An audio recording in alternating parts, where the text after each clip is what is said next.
예, 오늘은 교회 유기책성과 이제 조직책성 지난주 얘기했듯이 근데 준비를 막 하는데 되게 내용이 길더라고요. 그래서 뭘 빼고 뭘 넣고 해야 되는데 이게 하다 보니까 막 쉽게 뺄 만한 내용이 별로 없어서 이제 제 생각에는 다음 주까지 하게 되지 않을까. 중간에 아마 끊고 다음 주까지 하게 될 것 같고, 그래서 많이 하게 되면 다음 주에 한 이게 그 정회원 제도를 지난주에 얘기를 했고, 유기이책성과 조기이책성을 얘기하고, 혹시 질이나 이런 거 물어볼 거 있으면 질의응답도 받아보면서 좀 얘기를 좀 해보려고 합니다. 제가 공부를 시작한 거죠. 공부 시작하면서 새롭게 알게 됐다? 라는 것 말거보다는 좀 정립을 좀 하게 됐다 라고 생각하는 것들을 빨리 좀 나누면서 좀 얘기를 하면 좋을 것 같아서 계속 공부하면서 정립해 가고 좀 정리된 것들을 좀 더 빠른 시간에 좀 나누려다가 보니까 이제 중간에 좀 웨스트민스터 신앙고백서를 좀 끊게 됐고, 그래서 교회 유기체성과 조기체성이 중요한 측면인 것 같아서 이제 교회에 대한 얘기를 할 때 아주 근본적인 얘기이긴 해서 이걸 좀 알고 가면 좀 좋겠다라는 생각을 가지고 좀 하게 됐습니다. 3개 정도로 나눠서 할 것 같아요. 정의와 이제 그 역사? 왜 이렇게 어떻게 흘러왔는지와 이제 성경에서 어떻게 이 얘기를 좀 하고 있는지, 그리고 실제적인 적용에서 교회에서 어떻게 드러나고 있는지 좀 살펴보려고 합니다. 예, 교회의 유기체성과 조직체성입니다. 이 중간 오타가 되게 많았던데 제가 이렇게 보다가 그래도 있을 수도 있겠다라는 생각이 좀 들어서 유기체성과 조직체성의 개념입니다. 유기체성은 교회는 그리스도 안에서 전체가 하나인 살아있는 몸이다 이 얘기예요. 그래서 교회는 단순히 개인들의 집합이 아니라 그리스도 안에서 전체가 유기적으로 연결된 한 몸이다. 그러니까 예수 그리스도를 머리로 해서 교회가 한 몸으로 세워져서 유기적으로 한 몸이니까 이제 스스로 유기적으로 자기들 서로가 서로를 도우면서 움직인다 이런 얘기예요. 그래서 그리스도의 몸이라는 게 중요합니다. 그리스도께서 머리가 되셔서 교회를 만들어서 몸으로 교회를 세우셨으니까 그 몸이 유기적으로 움직인다는 거야. 유기적으로 몸이 움직이지 않겠죠. 안에 있는 지체들이 유기적으로 움직이면서 그 몸을 잘 이끌어 간다 이런 얘기죠. 그리고 각 지체는 서로 도움을 받아 한 몸으로 온전하게 세워진다. 에베소 4장 16절에 그에게서 온몸이 각 마디를 통하여 도움을 받아 각 온몸이 각 마디로서 연결되어 있어서 그 도움을 받아서 분량대로 역사하여 자라게 하는 거야.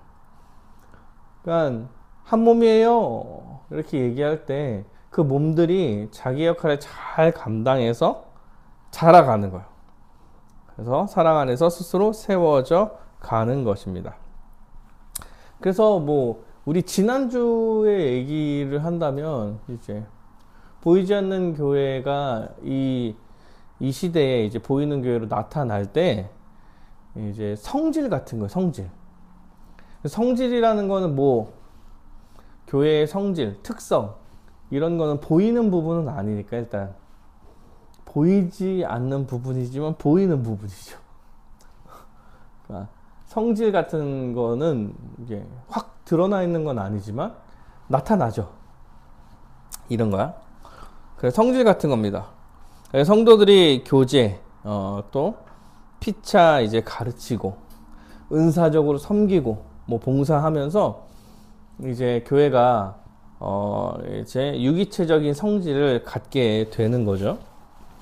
조직체성은 교회는 그리스도가 세우신 직분과 제도에 의해서 다스려진다는 거예요. 그러니까 하나님께서, 예수님께서 교회를 처음 세우실 때부터 교회에 직분이랑 제도라는 게 있었다라고 이야기하는 거예요. 교회는 그리스도가 세우신 직분자에 의해 질서 있게 운영되는 조직이다. 에베소서에 보면 어떤 사람은 사도로, 어떤 사람은 선지자로, 어떤 사람은 복음을 전하는 자로, 어떤 사람은 목사와 교사로. 목사와 교사는 여기 같은 동의어에 목사는 가르치는 사람이라고 목사는 교사라 하는 거예요. 이는 성도를 온전하게 하여 봉사일을 하게 하며 그리스도 몸을 세우려 합니다. 사도나 선지자나 복음을 전하는 자나 목사나 다 가르치는 이제 말씀의 권위를 가지고 있는 사람들을 세워서 성도를 온전하게 하고 봉사의 일을 하게 함으로써 그리스도의 몸을 세워간다 이렇게 말하는 거예요. 그래서 조직체성이라고 얘기할 때 사실은 직분과 직분이 형성해 가는 이제 조직들 아니면 제도 이렇게 설명할 수 있는데, 왜냐면 어떠한 유기체적 공동체다 이렇게 얘기할 때 유기체적인 게 구현에서 드러날 때는 제도로 드러나게 돼 있어요. 구현될 때는.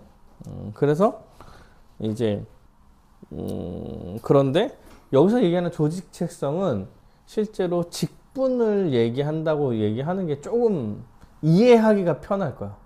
직분이다 이렇게 이해하는 게 편해요. 왜냐면 나중에 좀 헷갈려지는 부분이 좀 생겨서. 그래서 성도는 개인의 판단이나 몇 사람의 합의가 아니라 그리스도의 권위를 부여하신 직분자의 관할과 지도를 따라야 한다. 성도는 개인의 판단이나 몇 사람의 합의가 아니에요. 그래서 교회는 여러분 민주주의라고 이야기하지 않아요. 교회는 민주주의라고 얘기하지 않습니다. 다수의 투표와 다수의 결정에 의해서 방향성이 결정되지 않아요.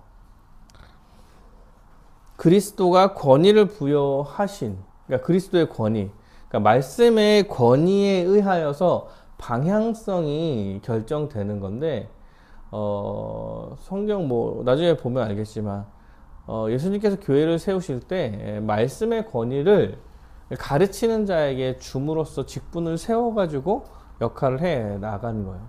그래서 여러분 지금 현재 교회, 일반적인 교회, 그러니까 보통의 교회, 장로회라고 얘기할 때 장로회도 당회가 형성이 돼 있는 거예요. 그래서 당회가 방향성을 결정을 하는 거예요. 그리고 공동회에서 그 방향성을 결정한 거에 대해서 좀 이제 구체적인 내용들을 좀 얘기해서 가는 거지, 큰 방향성에 대한 결정을 당회에서 하게 돼 있습니다. 당회라는 거는 목사와 장로가 소속된 이제 집단이죠. 그게 이제 정치라고 장로회 정치제도라고 이야기하는데, 지금 우리나라는 사실 그게 크게 정치제도를 세 개로 봐요. 감독제라고 그래서 카톨릭이랑 조금 비슷한, 감독의 권한이 되게 세서 그 감독이 문을 결정하는 건데, 그럼 지역 교회에 한 목회자가 한 감독으로서 서 있는 거고, 그러면 이제 그 사람의 타락을 어떻게 막을 거냐 이렇게 얘기할 때 이제 그 상위 관할 기관들이 있어서 그걸 관할하는 형식으로. 그리고 나서 이제 회중교회가 있어요. 사실은 감독교회는 감리교가 감독교회예요. 그리고 회중교회가 있어요. 침례교가 회중교회예요. 회중교회는 그 회중 한 명 한 명이 다 회원으로서 언약을 맺으면서 교회가 형성이 돼요. 언약을 맺으면서 교회가 형성이 되고, 그 교회가 이제 그 교회를 관할할 목사를 한 명을 두고 하는 거예요. 그 목사의 관할에 따라서 살아가긴 하는데, 근데 이제 기본적으로 형성될 때 합의하에 형성되는 거잖아. 교회의 성도 한 명 한 명이 합의하에 형성되기 때문에 거기는 회중주의는 그 회원들이 목회자와 함께 방향성을 정해서 결정을 해요. 이거는 회중주의야. 대신에 이제 좀 한 사람의 회중 안으로 들어올 때 좀 강력한 기준을 좀 갖고 있어요. 대신에 왜냐 아무나 되면은 이거 방향성을 전환할 수가 없으니까. 그리고 이제 장로회는 장로한테 이제 그 권한이 있는 거예요. 근데 우리나라는 대부분 그 침례교도 장로회처럼 진행이 되고 감리교도 장로회처럼 진행이 됩니다. 우리나라는 약간 좀 변형이 많이 돼서 이런 형식으로 진행된다. 그러니까 어느 방향에 있던지 간에 개인의 판단이나 모두의 합의 막 이런 느낌은 아니야. 성경을 근거로 성경 안에서 살아계신 성령님의 능력에 따라서 해 나가려고 각자가 노력해가는 방법이에요. 교회의 조직체성은 성도를 보호하고 지도하며 자라게 하는 신자들의 어머니라고 표현할 수 있다. 그래서 헤르만 바르니까 뭐라고 얘기했냐면 지상에 있는 신자들의 모임은 단지 은사적으로만이 아니라, 이게 은사적으로만이라는 뜻이 유기체성을 얘기하는 거예요. 아니라 또한 제도적으로 설립된 것이다. 조직체성을 얘기하는 거예요. 그래서 은사만뿐만 아니라 제도가 같이 있다. 그래서 이 모임 자체는 단지 그리스도의 소유일 뿐만 아니라 또한 다른 사람들을 그리스도의 은혜로 인도하는 데 봉사한다. 이것은 신자들의 모임이지만 또한 신자들의 어머니며 유기체계적이지만 제도적 기관이며 목적과 동시에 수단이다. 이렇게 설명을 해 놓는 거예요. 그래서 이제 역사를 좀 살펴보려고. 그러니까 교회는 유기체성과 이제 조직체성이라는 이런 특징들이 있어요. 그럼 역사 가운데 이게 어떻게 진행되어 왔느냐를 좀 살펴보려고 하는데, 그 역사를 살펴봐야 현 시대에 우리가 어떻게 좀 살아가야 될지 좀 볼 수 있어서 얘기하는 거야. 초대교회는 사도행전 시대죠. 오순절 강림으로써 신약의 교회가 탄생했어. 사도행전에서 예수님께서 죽고 부활하시고 나서 하나님 나라를 전하시고 승천하시면서 성령을 보내셨다고 그러고, 그 다음에 이제 하나님 나라의 백성으로 상징되는 12명의 이제 제자가 나타나고, 그리고 나서 이제 성령이 부어져서 약속한 성령을 받아서 돌이켜 세례받는 자들한테 교회가 탄생을 하는 거예요. 그래서 신약교회가 탄생해요. 근데 초기 때 교회가 탄생할 때 초대교회 사도들이 가르침받아 질서를 세웠다. 초기 교회는 딱 세워졌을 때 어떤 일이 일어났냐면, 사도들의 가르침을 받아서 사도들의 가르침을 받은 대로 교제하고 질서를 세워가는 거예요. 그러니까 사도행전 2장 42절에 그들이 사도들의 가르침을 받아 서로 교제하고 떡을 떼며 오로지 기도하기에 힘썼다, 이렇게 이야기했죠. 그래서 사도들의 가르침을 받았다는 게 이미 조직체적인 게 있다고 얘기하는 거예요. 근데 그 조직체가 무엇을 위해 있었냐면 교제하고 떡을 떼고 또 이제 기도하고, 그러니까 유기체적인 모습을 잘 나타내게 하기 위해서 조직체적인 게 있었어요. 사도행전 6장 5, 6절에 온 무리가 이 말을 들어 기뻐하니 믿음으로 성령이 충만한 사람 스데반과 또 빌립과 브로고로와 니가노르와 디몬과 바베나와 유대교에 입교했던 안디옥 사람 니골라를 택하여 사도들 앞에 세우니 사도들이 기도하고 그들에게 안수하니라. 이거 집사 선출에 대한 얘기죠. 집사 선출. 집사를 뽑을 때, 그러니까 교회가 처음 탄생하고 사도가 있었고, 교회의 여러 가지를 나눠서 하려고 집사를 세운 거예요. 직분을 세운 거예요. 그러니까 성경에 나타난 직분이 뭐가 있냐면 목사, 장로예요. 장로, 목사. 가르치는 장로랑 사실 다스리는 장로랑 집사가 이렇게 나눠져서 나타나는 게 실제로 성경에 나타난다는 얘기예요.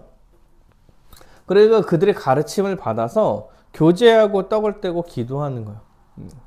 유기체적 공동체라고 얘기할 때 한 몸입니다 이렇게 얘기할 때 그냥 친했습니다 이런 얘기를 하는 게 아니에요. 그 친했습니다 이런 얘기는 그냥 우리 밖에 나가는 동호회에서도 친하게 지낼 수도 있어. 그게 아니라 삼위 하나님의 교제를 했다고 이야기하는 거예요. 삼위 하나님의 교제는 삼위 하나님을 닮아서 그에게 순종함으로써 나타내는 교제예요. 이런 걸 좀 나중에 좀 더 얘기해 보고요. 그래서 이렇게 집사가 탄생했고 사도들이 있었고, 그래서 각 지역의 교회들은 독립성을 가지면서도 사도들의 지도를 받아 다른 지역 교회와도 교제했습니다. 그 사도 바울이 이리저리 돌아다니면서 교회를 연결하고 연보, 이쪽에서 도와서 이쪽에서 돈을 걷어서 이쪽 교회 도와주고, 이쪽 교회에서 돈을 걷어서 이쪽 교회 도와주고, 막 이렇게 연보를 했다는 거예요. 억지로 한 게 아니라 서로 같은 한 교회라고 생각하고 서로를 도왔어. 그러니까 지역 교회가 있었던 거고, 그 지역 교회들이 다 우리가 예수 안에서 다 한 교회라고 생각하는 거야. 이걸 우리는 이제 우주적 차원의 교회가 있었다라고 이야기하는 거예요. 그러니까 예수를 믿어서 교회가 된 전체 예수를 믿는 저 지상교회가 있었고, 그 교회가 이 땅 가운데 구현될 때 각 지역의 교회들로 구현이 되는 거예요. 그래서 사도직은 이제 교회 기초를 놓기 위해서 일시적으로 이제 세워진 특별한 직분이었어. 사도는 지금은 사도가 없죠. 사도가 없어요. 이후로는 사도가 맡았던 말씀이 교회를 다스리는 거야. 성경 말씀이 교회를 다스리는 거고, 사도 바울이요, 마지막 사도였나? 하여튼 사도로서 복음을 전하고 교회를 세울 때 이 말씀을 전할 자로 감독과 장로들을 각 교회에다 세운 거야. 이게 이제 교회의 시작이에요. 교회의 시작. 초대교회가 이런 모습을 가지고 있었어요. 그리고 초대교회 사도들이 다 없어지고 나서 이제 교부시대가 왔는데, 이 교부시대 때 조직체성이 되게 강조돼요. 왜 조직체성이 강조되냐면, 교회가 좀 확장되고 복음이 전해지면서 뭐가 많이 나오냐면 이단적 경향과 분파적 경향을 가진 사람들이 많이 등장을 해.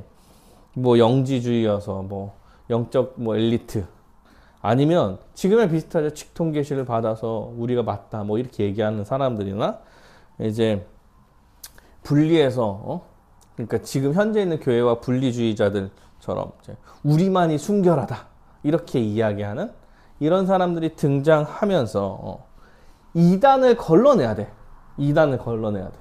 여러분, 그 이단을 교회가 유기체성과 조직체성이 구성되어 있는데, 조직체성이 주로 직분이라고 얘기했을 때 이단을 걸러내야 돼요. 그러면 누구에게 힘이 가게 돼 있냐면 목회자한테 힘이 가게 돼 있는 거야. 그 안에서 말씀을 전하는 자로 분별을 해가지고 더 가르쳐야 되니까 계속 이제 가르치는 자에게, 조직체성의 직분자에게 힘이 조금씩 더 생겨서 조직체성이 강해지는 거야. 그러니까 이단이 많이 나오고 뭐 사람들이 이렇게 얘기 많으면서 조직체성이 계속 강해졌어요. 그게 강해졌고, 그러면서 이제 교부시대 때 이제 되게 좀 많이 나눠서 교회 안을 이렇게 두 부류로 크게 분류해 보는 게, 성직자랑 평신도 이렇게 구분을 해. 가르치는 사람과 듣는 사람, 가르치는 교회와 듣는 교회. 그러다 보니까 유기체성이 약화되는 거야. 조직체성이 유기체성을 위해서 있어야 되는데, 그냥 조직체성이 그 이단을 구분하려고 막 이렇게 힘을 줘버리니까 거기에 이제 좀 힘이 더 가는 거죠. 그게 절정을 이루는 게 이제 중세 카톨릭이에요. 카톨릭. 감독체제의 로마 교회를 중심으로 하는 교황체제로 확립이 된 거예요. 그래서 주교들의 힘이 되게 세고, 성도들은 그냥 평신도들은 그냥 듣는 거예요. 듣는 거. 그냥 듣는 거죠. 그리고 로마 교회가 이제 전통을 인정받아서 그 베드로의 권한을 받아 이제 조직체성이 굉장히 힘을 받아서 쭉 올라가게 됐어.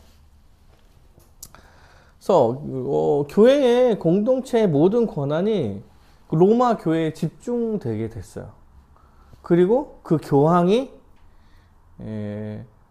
원래는 교회는 말씀이 권위를 가져야 되는데 교황이 그 말씀의 권위와 동일하게 서버렸어.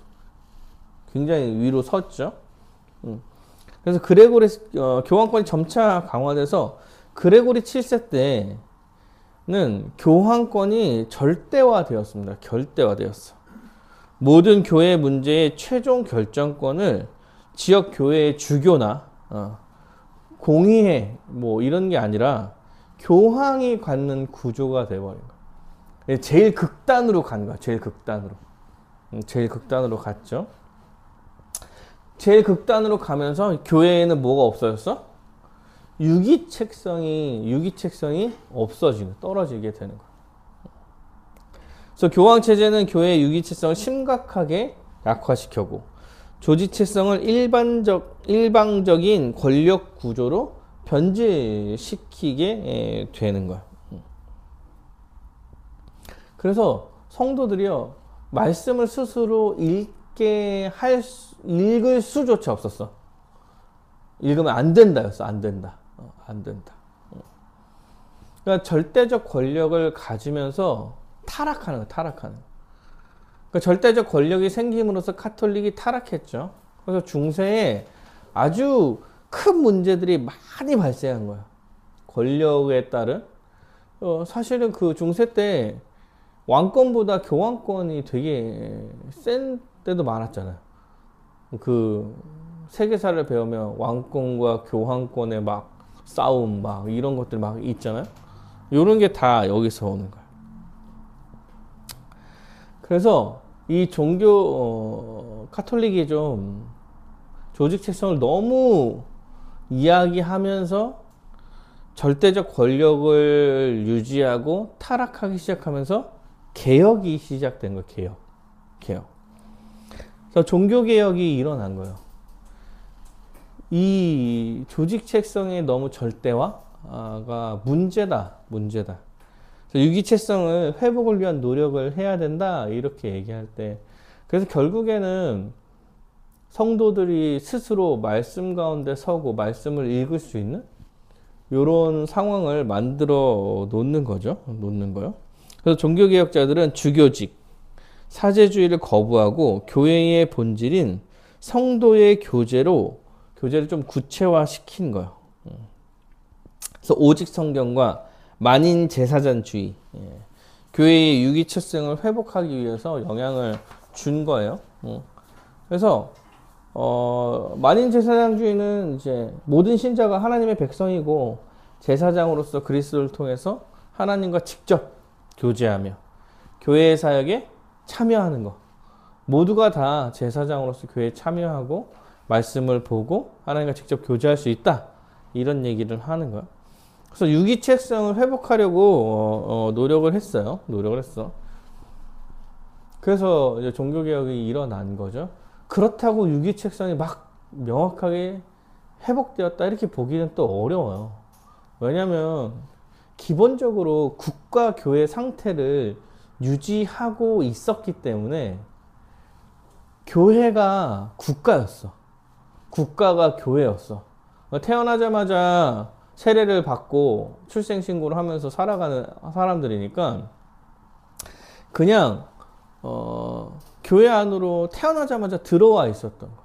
그러니까 교회 권력 자체가 국가였으니까 아무리 유기체성을 이야기하려고 하더라도 이제 그 한계를 벗어나기가 좀 어렵긴 해요. 그럼에도 불구하고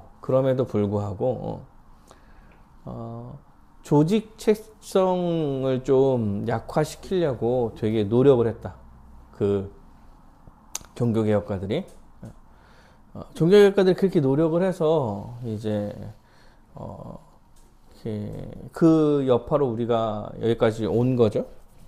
그래서 그리고 이제 유기체성의 강조와 한계인데 현대교회. 근데 현대교회는 어떻게 됐냐 이렇게 얘기할 때 여러분 그 교부시대부터 중세까지 조직체성이 되게 강해졌어. 그리고 그 종교개혁 이후에 조직체성을 좀 줄이고 그 유기체성을 강조하려고 종교개혁들이 노력을 해갔지만 시대가 지나고 이제 이성이 발달하면서 조직체성이 점차 좀 사라지기 좀 시작을 했어요.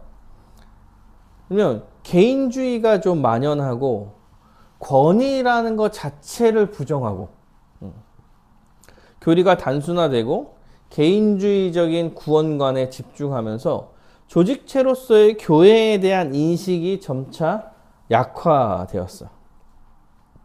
19세기 초반에 자의적 해석과 이원론적 사고를 토대로 교회를 새롭게 형성하라는 시도가 있었고 이게 복음주의에 영향을 주었는데 그래서 조직은 필요 없다.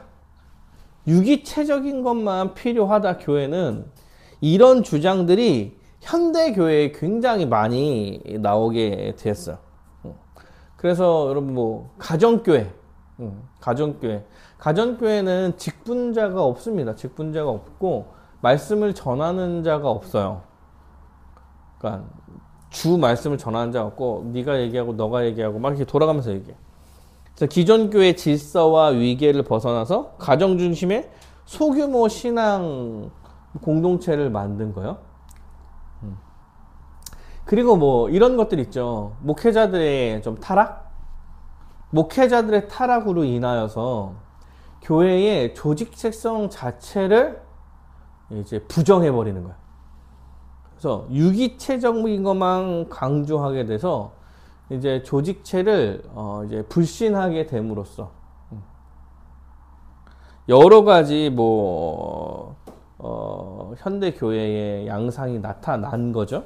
그래서 여러분 그 시대에서 현대 시대의 교회론을 이야기하는 나온 책들을 많이 보면은 현대 교회에서 지금 교회론을 이야기할 때 조직체성을 이야기하는 책이 별로 없어요. 실제로 유기체성이 중요하다. 계속 오면서 이 한쪽 극단으로 가게 되는 거야. 그러니까 개인의 사회적 성향과 문화. 사실은 우리는 현대 문화에 종속되어 있는 사람들이에요. 그 문화에서 태어났고 그 문화에서 자라온 사람들이에요. 그래서 개인적이고 또 이제 권위보다는 우리가 함께 뭐 의견을 내는 게 중요하다고 여겨지고 개인의 뭐 프라이버시나 뭐 이런 것을 되게 중요하게 생각하고 이러다 보면은 그냥 조직에 대한 반감이 좀 생겨가는 거예요. 그래서 전부 이제 유기체적 공동체에 대한 얘기를 주로 해요. 그래서 이제 현대교회는 조직체성을 이제 아예 조금 이제 조직체성이 무너져 있는 이런 상황 가운데 있다. 라고 이야기할 때 한국교회도 되게 비슷해. 처음에 교회가, 그러니까 우리나라 교회가 되게 특이해. 우리나라 교회는, 실제로 들어오는 것, 플러스 이제 유교적 문화가 같이 이렇게 접목되어 있어.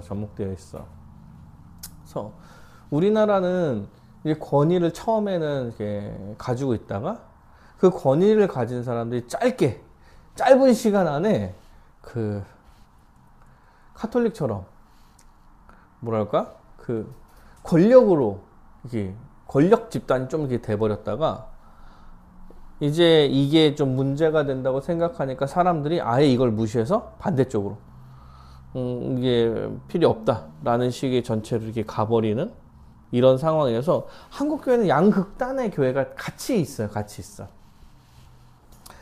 그런데 성경적으로 봤을 땐 유기체성과 조직체성이 교회에는 항상 있는, 가시적 교회를 얘기할 땐 유기체성과 조직체성이 항상 있는 거야. 둘 다 이제 교회를 설명하는 개념인 거야. 개념인 거예요. 이렇게 표를 보면, 표 한번 보시면, 천상교회랑 지상교회, 우리 이거 지난주에 말씀드린 거죠. 천상교회는 비가시적 교회고 승리한 교회예요. 이미 승리한 하나님께서 이미 신자라고 여기신 자들, 그 사람들은 유기체적 공동체를 형성하고 있는 거야. 근데 그 사람들이 지상교회에서 나타날 때는 유기체성과 조직체성을 같이 가지고 있어요. 유기체와 조직체는 한 지역교회를 구성하는 두 부분이 아니에요. 그러니까 교제나 섬김은, 교회 안에 교제나 섬김 같은 건 유기체적인 거고, 직분이나 권징은 조직체적인 거야, 이렇게 이야기하는 게 아니라 교제나 섬김에도 유기체성과 조직체성이 있는 거고, 직분이나 권징에도 유기체성과 조직체성이 같이 들어가 있는 거야. 그 두 종류의 교회로 보면 안 돼. 이 교회는 유기체적인 게 강한 교회, 이 교회는 조직체적인 게 강한 교회, 이렇게 볼 수도 없어. 이게 언제나 같이 들어가 있는 거기 때문에 그래요.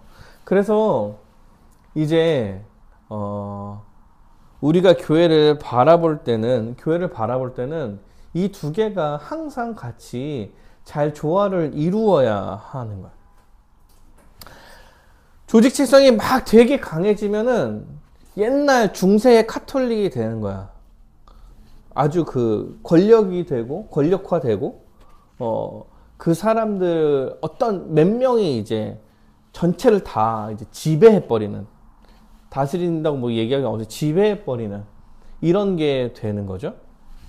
반대로 유기체적인 게 너무 유기체적인 것만 얘기하고 조직을 무시하게 되면은 그 교회는 살아날 기미가, 방향성을 잡을 수가 없어요.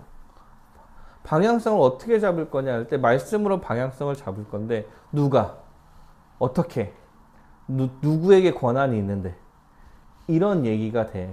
그래서 민주주의적 어떠한 그냥 다수에 의해서 이게 맞냐 틀리냐의 문제가 아니게 돼버리는 상황이 되는 거죠.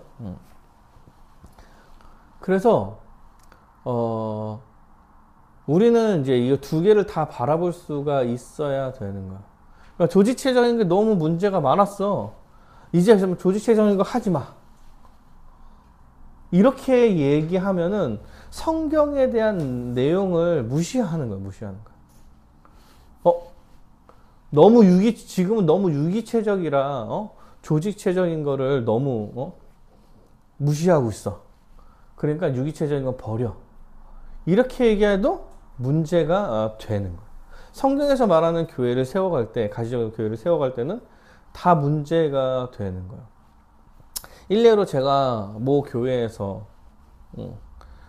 그 담임 목사를 안 두겠다, 이런 얘기를 들었어. 그래서 위원회가 결성이 되고 위원회가 모든 걸 결정하는 교회가 됐어요. 담임 목사를 안 두겠다. 왜? 담임 목사가 전 담임 목사가 너무 이상해서 교회를 찢은 거예요. 근데 그 마음을 이해하지만, 그래서 그들이 결정한 위원회, 그 교회가 괜찮을 거냐. 그래서 목사님을 그럼 어떻게 해야 돼? 설교를 누가 할 거냐 하면 그냥 설교만 해줄 목사님을 그냥 구할 거래. 그리고 그 조직은 자기네들이 운영하겠다. 그래도 이건 조직화되는 권력형으로 또 바뀌어 나가게 될 거예요, 결국에는.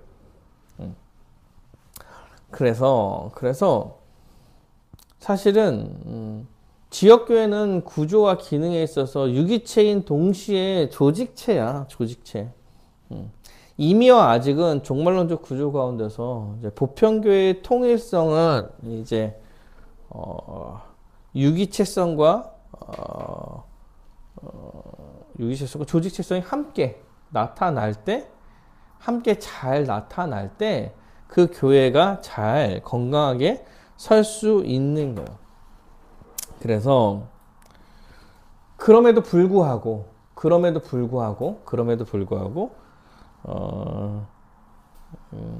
반가로 이번에 교회의 유기체성이 조직체성보다 우선합니다. 우선해요. 교회의 본질은 유기체성이에요. 유기체성. 예수님께서 머리로 한 교회, 유기적으로 움직이는 교회를 누가 세웠냐면 예수님께서 세우셨어요. 세우셨어요. 그래서 유기체성이 우선해요. 우선. 조직체성은 이 유기체성을 잘 유지하기 위한 형식이에요. 형식.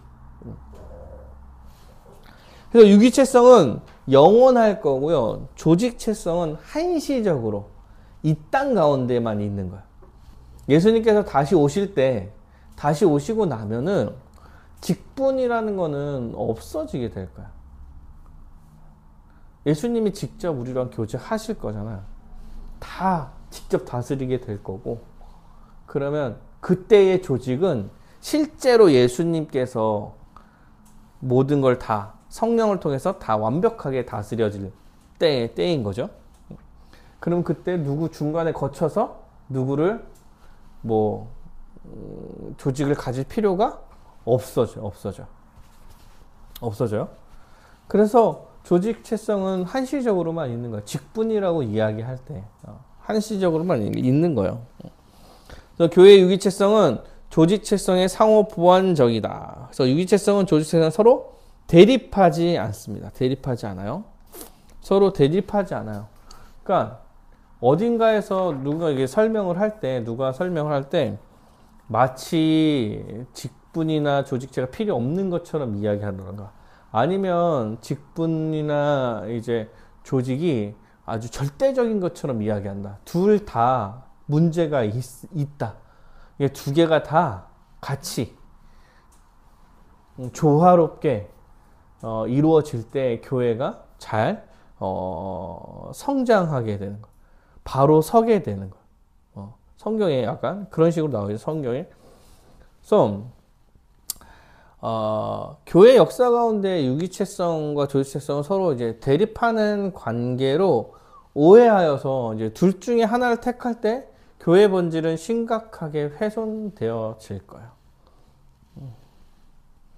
지금은 이제 개인주의로 대변되는 이제 현대성과 이제 로마 카톨릭에 대한 반발이 약간 결합돼서 조직체성을 최소화 시키려는 시대적 노력이 되게 많은 시대인 것 같아요. 더. 그래서 유기체성 활성화하는 시도가 그런 방식으로 이제 늘어나고 있는 거예요. 유기체성을 활성화하는 게 조직체성을 막 무너뜨려서 최소화해서 유기체성을 활성화시키려는 노력들이 일어나는데 조직체성을 확 무너뜨려서 유기체성이 활성화될 수가 없어. 그래서 오해다. 그래서 이제 여기서부터가 이제 제일 중요한 얘기인데요. 유기체성과 조직체성을 얘기할 때 여기서부터가 제일 중요한데 여기는 이제 거의 별표죠, 별표. 유기체성은 조직체성을 필요로 한다. 유기체성이 잘 되기 위해서는 조직체성이 꼭 필요하다. 유기체성이 조직체성에 의지하지 않고 그 자체로 존재하려고 할 때 방종하고 무질서한 게 초래될 거예요. 실제로 역사적으로 유기체성을만 가진 교회를 얘기를 하고 만들려던 게 제세례파요. 그리고 그들이 망했죠. 망한 거야. 그럼 조직체성은 뭐냐면 조직체성은 온전히 유기체적인 성격을 조직체성은 유기체성을 위해서만 존재하는 거야. 유기체성을 잘 만들기 위해서 잘 형성하기 위해서 조직체성이 필요한 거죠. 그래서 조직체성이 일할 때 유기체성을 위해서 일하지 않고 자체적으로 존재하려고 할 때 아주 강제적인 권위주의가 이제 교회 안에 나타나게 될 거다. 그게 로마 카톨릭이야. 로마 카톨릭. 로마 카톨릭이야. 그래서 교회의 유기체성과 조직체성이 함께 강화될 때 성경적인 교회가 세워지고 유지되는 것입니다. 그래서 교회의 본질은 유기체성이 있음을 명심해야 됩니다. 일단 교회는 유기처적인 성격이 먼저 돼요. 먼저 있어요. 교회가 형성된다 이렇게 얘기할 때 유기체적인 성격이 먼저 드러나는 거예요. 왜냐면 예수님을 믿어서 성령을 받아서 성령 받은 사람들이 함께 한 몸으로 있는 거니까 그냥 존재 자체가 유기체적인 거야. 그런데 현실적으로 가시적 교회에서 그렇게 유기체적인 형성이 될 때 조직이 이미 구성되어 있는 상태에서 나타나게 될 거라는 거야. 그래서 유기체성이 없다면 교회라고 할 수 없고 조직체성이 없이는 교회로 살 수 없는 거야. 여러분 이게 지금 직분이라고 이야기할 때 교회가 딱 형성될 때 성도들만 있는 교회가 있나? 일시적으로 있을 수 있어. 일시적으로는 그러니까 목회자가 은퇴하고 다음 목회자 오기 전까지 일시적으로 있을 수 있지. 근데 교회가 딱 구성이 되기가 어려워. 그리고 이미 하나님께서 이제 뒤에 얘기를 할 건데 뒤에 성경적 근거로 얘기할 때 되게 많이 얘기할 때 이미 하나님이 역사 가운데서 교회 하나님 나라의 백성을 이끌어 가실 때 자신의 말씀을 선포하고 전할 자들을 세워가면서 이끌어 가신 거예요. 그거는 구약 시대부터 신약 시대 계속 마찬가지로 언제나.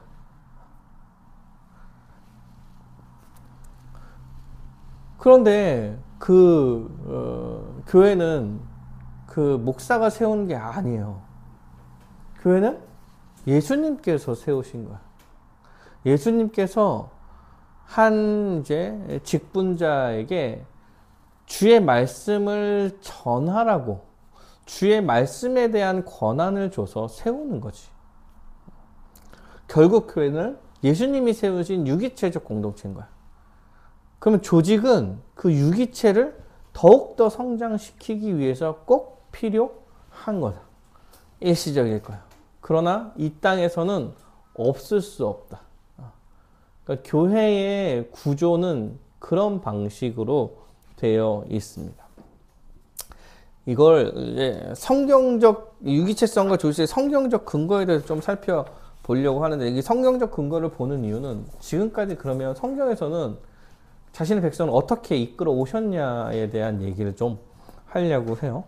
그러니까 교회 자체는 언제나 이제 유기체적으로 시작을 하는 거예요. 유기체적으로. 하나님께서 삼위일체로 존재하셨고, 그러니까 유기체적의 기원은 삼위일체인데 삼위일체로 존재하셨고, 그리고 하나님의 형상을 따라서 사람을 만드셨어. 그리고 사람을 처음에 만드시고 나서 생육하고 번성하고 그 다음에 남자와 여자로 만드셔서 서로 돕고 살려고 처음에 만드신 거. 처음에. 그게 하나님의 형상을 닮은 사람이야.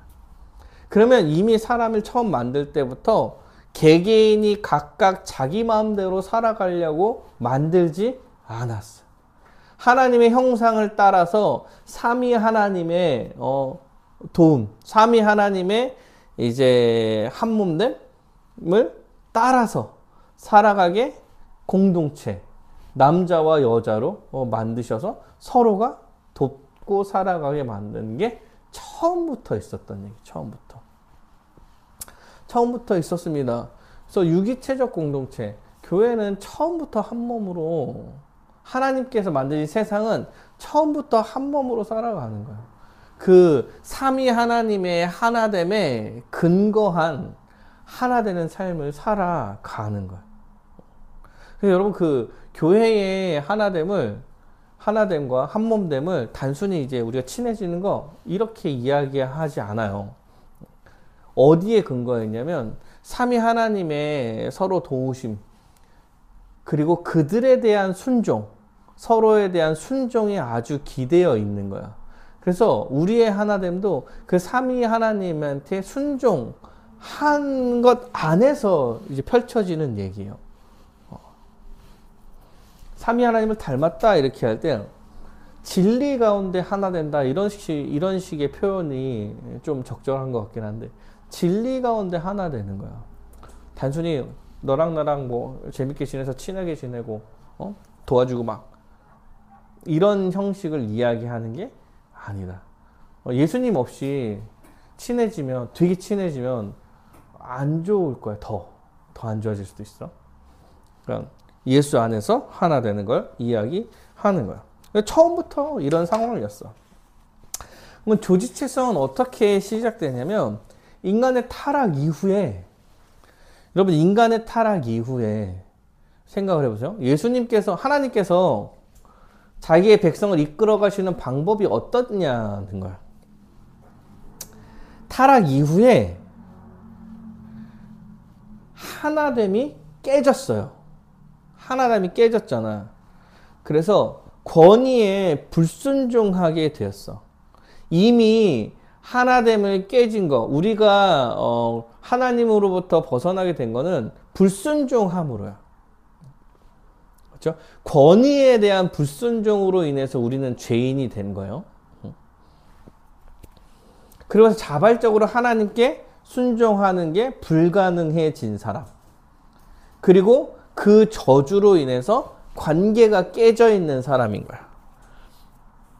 그래서 창세기 3장 16절에 또 여자에게 이르시되 내가 내게 임신하는 고통을 크게 더하리니 내가 수고하여 자식을 낳을 것이며 너는 남편을 원하고 남편은 너를 다스릴 것이다. 이걸 때 원하고 이거 다스린다는 얘기예요. 그러니까 너는, 여자에게 얘기하는 거예요. 너도 남편을 다스리려고 하고 너는 다스리면 받을 거야. 그러니까 서로 계속 그냥 다스리려고만 한다는 거야. 서로 돕고 사는 사이에서 서로 이제 막 그냥 서로 다스리고 이제 깨진 상태에서 권한을 유지하려고 한다. 이제 이 이후로 하나님께서 그 백성을 어떻게 이끌어 나가냐면 아브라함을 부르세요. 아브라함. 한 사람을 부르셔서 그 사람과 소통을 하시는 거예요. 그 사람이랑 약속을 하시고 민족이 됐어요. 모세 시대 때 민족이 되고 이스라엘 백성이 됐어. 그때도 이스라엘 백성 전체와 이야기하지 않아요. 모세를 세워서, 그리고 형식을 주죠. 어떤 형식을 줘? 율법을 주고, 율법을 지키지 못했을 때 제사라고 제사법을 주고. 그러니까 형식적 예배, 하나님을 어떻게 대해야 되는지 형식을 조직화해서 주는 거예요. 그리고 누구를 세우냐면 모세를 세워. 그리고 나서 더 지나서 더 왕국이 됐을 때 왕을 세우는 왕. 왜냐하면 하나님의 나라가 하나님이 왕이 된 그 나라이기 때문에. 그때도 누구랑 소통해요? 왕과 제사장과 선지자들랑 소통을 해. 그리고 그 백성들은 그 왕에게 순종함으로 하나님께 순종하는 형식이라고 이야기해 주는 거예요. 그래서 하나님께서 보시기에 합당한 왕인 다윗왕을 세워서 다윗에게 통치권을 부여하는 거죠. 다윗은 누구 말을 들어야 돼? 하나님 말을 들어야 돼. 다윗은 하나님이랑 소통하는 거야. 다윗은 하나님께서 하나님 말을 들으면서 하나님 말을 들으려고 세워진 왕이야. 그래서 다윗한테 누가 함부로 얘기할 수 있냐면 선지자가 함부로 얘기할 수 있어. 하나님의 말씀을 들은 선지자가 다윗한테 똑바로 살아라. 다윗이 잘못했을 때 선지자가 와서 막 뭐라 했다고. 이게 이제 균형을 이루면서 가는 거야. 이게 하나님께서 자신의 백성을 이끌어가는 방식이셨어. 근데 예수님께서 예수님께서 오셔서 구원을 성취하심으로써 회복을 시작하셨잖아요. 회복을 시작하셨다는 얘기는 1차로 뭘 회복했다는 거는 유기체적 공동체의 회복을 시작하셨다는 거. 그래서 성경에서 계속 얘기하잖아. 한 몸이 되었습니다. 성령이 하나 되게 하셨습니다. 가족입니다. 예수 그리스도를 머리로 한 가족입니다. 하나님이 아버지로 모시는 한 가족입니다. 예수님이 몸입니다. 예수님께서 깨진 관계를 회복시키신 거. 그러니까 존재론적으로 하나야. 니네는 이제 유기체적 공동체의 모습을 회복한 자들이야. 그런데 아직 완성되지 않았어.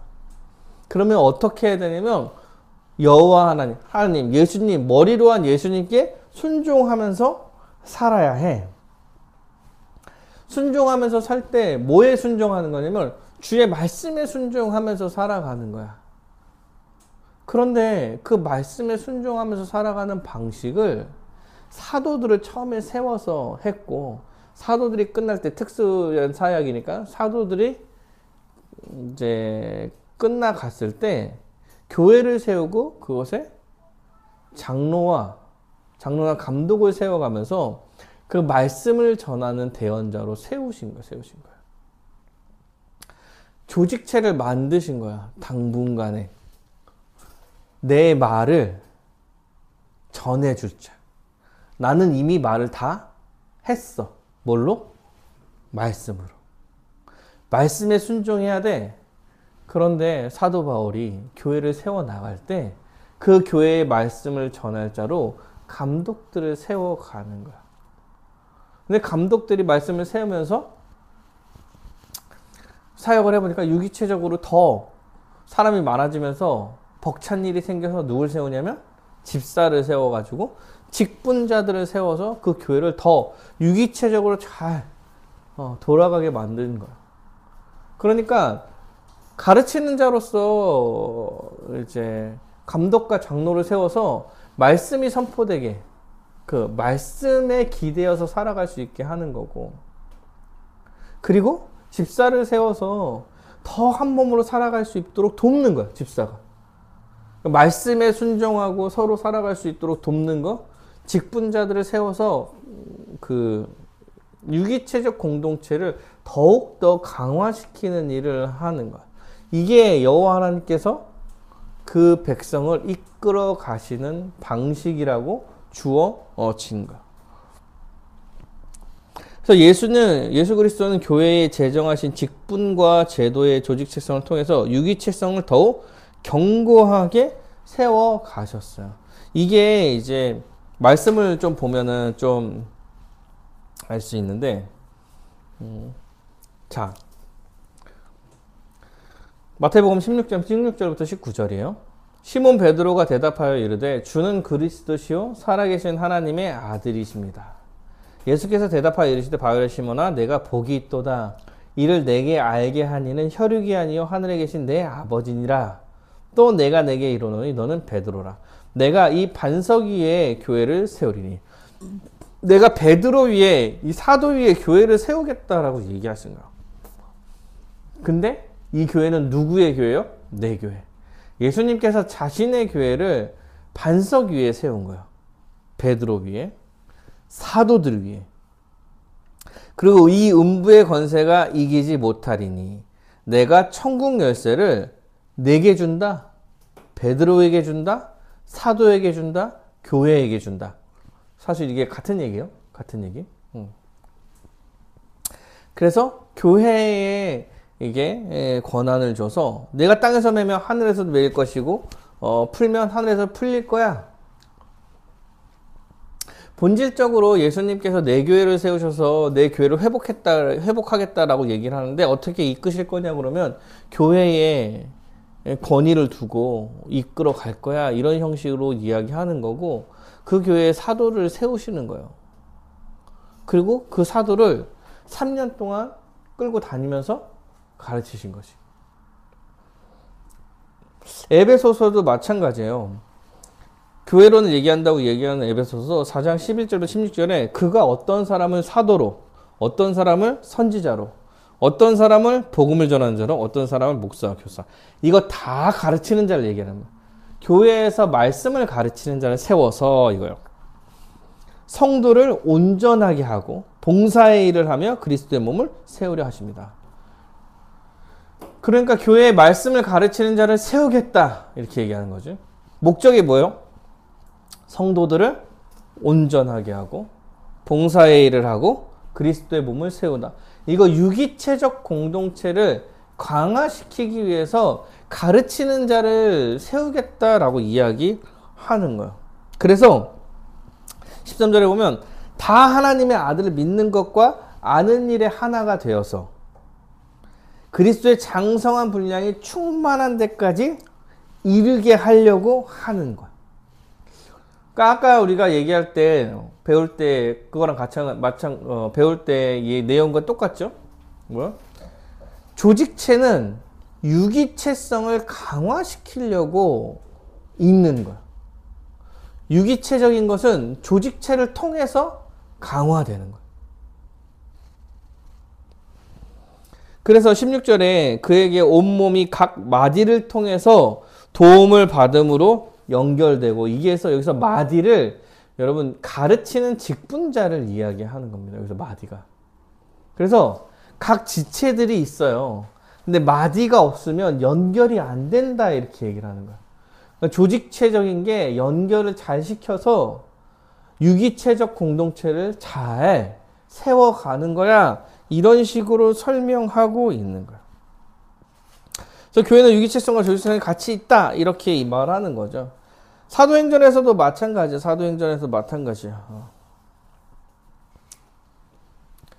사도행전에서도 사도의 가르침을 받아 2장 42절에 사도의 가르침을 받아서 서로 교제하고 떡을 떼고 이렇게 되는 거고, 6장에는 제자가 더 많아졌는데 사람들이 많아지니까 구제에 문제가 생겨.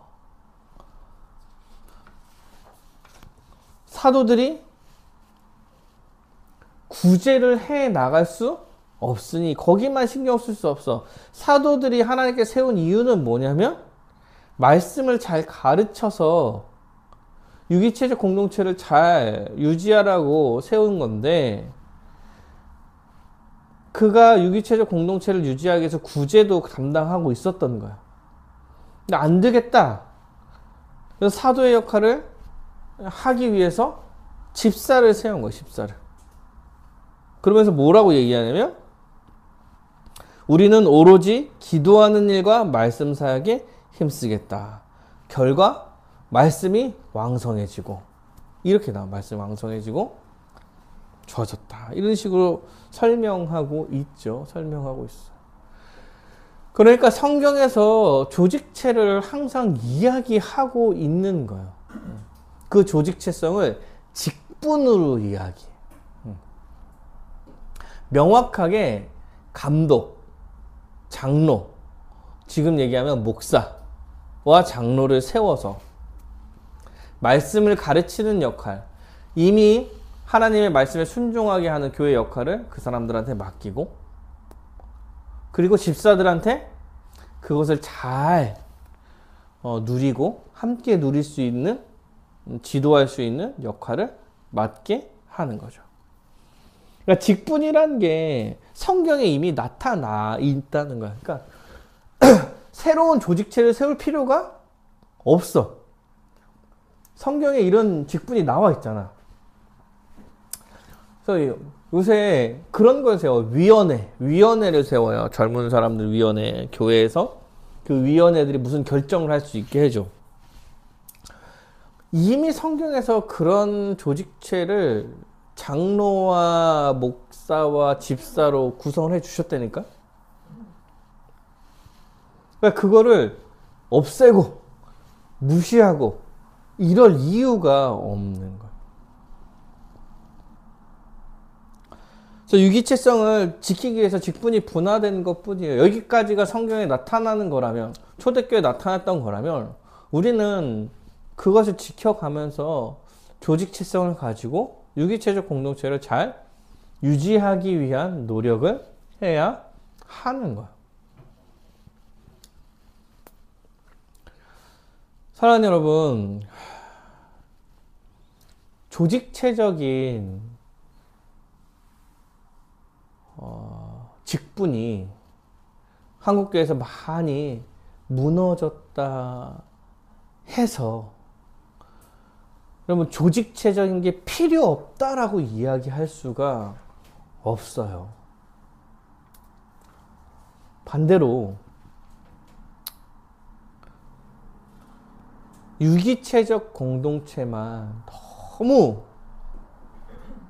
주장을 해서 그러니까 주식회사 공동체가 필요 없다, 아니면 조직체적인 걸 너무 이야기해서 유기체적인 걸 위해서 사는 게 아니라 이게 권력이 돼가지고 유기체적인 걸 무너뜨리게 하면 또 그것도 안 되는 거야.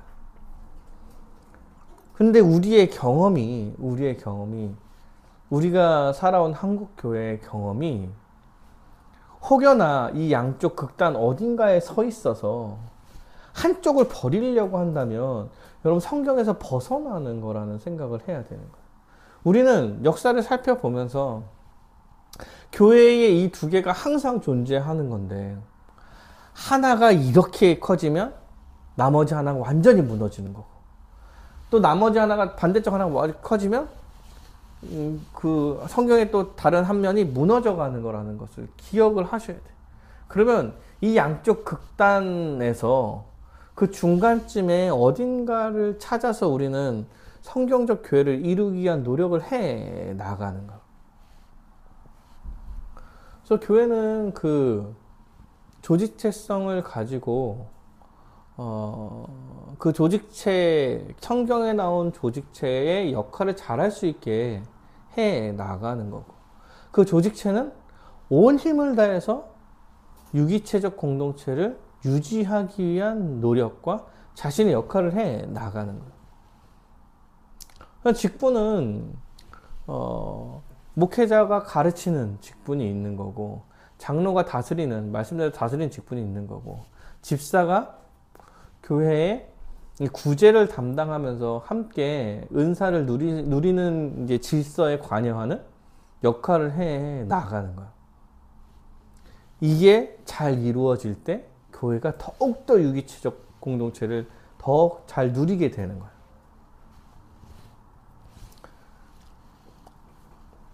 이것을 기억을 좀 해 나가셔야 되지 않을까 라는 생각을 좀 해 나가는 겁니다. 그러니까 이게 교회를 세우는데 아주 근간에 되는 얘기더라고. 이 이후에 교회의 모든 것들이 사실 여기에 많이 걸려 있어요. 내가 정회원 제도에 대한 얘기를 생각을 해보니까 그것도 여기에 걸려 있어요. 여기에 걸려 있고, 뭐 봉사하는 것도 여기에 걸려 있고, 직분을 세우는 것도 여기에 걸려 있고. 그래서 아주 교회 안에 이제 근본적인 얘기가 다 이제 조직체와 이제 유기체가 아주 기초에 있는 이야기라는 사실을 여러분 좀 기억을 해 가셨으면 좋겠다. 시간이 많이 가서 적용을 다음 주에 하고, 여러분 궁금한 거나 이게 아주 기초적인 얘기여서 이거에 대한 질문을 좀 받아가면서 좀 다음 주에도 한 번 더 얘기를 해볼까 해요. 여러분 이거 시간이 되시면 가져가서 한번 보시죠. 보셔서 왜냐면 여러분 여러분이 경험한 교회가, 한국 교회가 이 유기체적인 것과 조직체적인 걸 조화롭게 균형감 있게 하지 못해서 무너졌을 때가 많았을 거라는 얘기예요. 그러면 이제 질문들이 생길 수 있는 거고, 그리고 이제 어떠한 거에 집중해야 되는구나 라는 생각을 좀 해볼 수 있는 거. 뭘 더 조심해야 되는가? 그러면 역사 가운데서 왜 무너져 왔는가? 뭘 조심해야 되는가? 라는 거 생각해 볼 수 있는 것 같아요. 공부를 해가면서 저도 약간 희미해져 가는 걸 계속 정립해 가는 것 같아요. 정립해 가는 것 같아. 그러니까 이제 계속 어떻게든 이제 성경적 교회를 세워가기 위해서 하나씩 정립해 가는 느낌이야. 몰랐다. 사실 유기체적 공동체, 조직체적 교회를 모르지 않았는데 어떤 한 부분을 좀 알게 됐어. 근데 너무 이게 기초적으로 너무 중요한 얘기가 돼서 이걸 먼저 전해야겠구나 이런 생각이 드는 것 같아. 그래서 여러분 이거에 대해서 한번 고민해 보시고 질문이 생기면 질문을 좀 해보시고 하면 어떤가 라는 생각이 있습니다. 교회를 세워가려고 하는 때에, 그리고 여러분이 그 교회론을 좀 다시 한번 알고 있는, 책에 있는 우리 배웠던 교회론 다시 한번 생각해보면 이게 어떻게 연결되어 있는지, 이게 아마 그 교회론의 많은 부분이 여기서부터 시작돼요. 그러니까 교회 1, 2, 3과가 3, 4과가 유기체적 공동체의 구성에 대한 얘기를 하고 있고, 그 뒤쪽이 조직체적인 얘기를 하고 있어요. 실제로. 그러니까 교회론을 배울 때 사실 이걸 이거 기초 안에서 배운 거다 라는 것을 좀 기억하시면 어떨까라는 생각이 있습니다. 그런 입장에 있을 때 이제 적용을 다음 주에 좀 해가면서 그러면 이게 실제적으로 교회에서 어떻게 구현되냐, 이런 입장에서 조직체적인 측면이 이런 거고, 이게 이제 유기체적인 느낌이고, 결국에 실제적으로 이런 식으로 나타나게 될 거다. 이런 거를 모든 부분에서 좀 연관이 되겠지만 대표적으로 지금 하는 몇 가지, 특별히 교회의 사명이라던가 이런 거와 관련해서 좀 6가지 정도 있을 거예요. 말씀, 우리 정회원 회원과 봉사, 구제, 직분, 그리고 성례. 여기서 어떤 게 조직체적 요소고 어떤 게 유기체적 요소인지 좀 살펴보는 시간이 됐으면 좋겠다라는 생각을 합니다. 그러니까 저는 이거를 좀 공부하면서 좋았던 것 같아요. 좀 더 명확해질 수 있었구나. 좀 더 명확해졌다. 어떤 얘기가 뭘 함에 있어서 유기체적 공동체를 좀 추구하기 위한 고민과 또 역할, 내가 유기체적 교회를 잘 세우기 위해서 이제 목회자로서 역할은 뭔가, 이런 생각들을 좀 많이 하게 되는 것 같았거든요. 유기체적 공동체라는 거는 성도들도 본인의 역할들이 있는 거야. 그렇죠? 교회 안에, 나도 성도죠. 가르치는 직분이어서 그 가르치는 거에만 내가 직분이 있는 거고, 그 외에는 같이 성도로 살아가는 거야. 성도로 살아가는 거죠. 그럼 유기체적 공동체라는 얘기는 성도 각자가 다 유기체적으로 자신의 역할을 교회에서 감당해 가는 거예요. 그런 게 유기체적인 느낌이 있습니다. 그래서 유기체적 공동체다 이렇게 이야기할 때는 나서서 열심을 다해서 한 사람 한 사람 해간다, 자신의 역할을 해간다, 이런 느낌이 있는 거지. 그리고 조직체적이다 그러면 그걸 잘하기 위해서 장로와 집사와 목회자가 세워져 있다, 이런 게 같이 가고 있는 거라는 사실을 기억하면서 좀 생각을 한번, 교회에 대한 생각, 교회론에 대한 생각을 해 갔으면 좋겠습니다.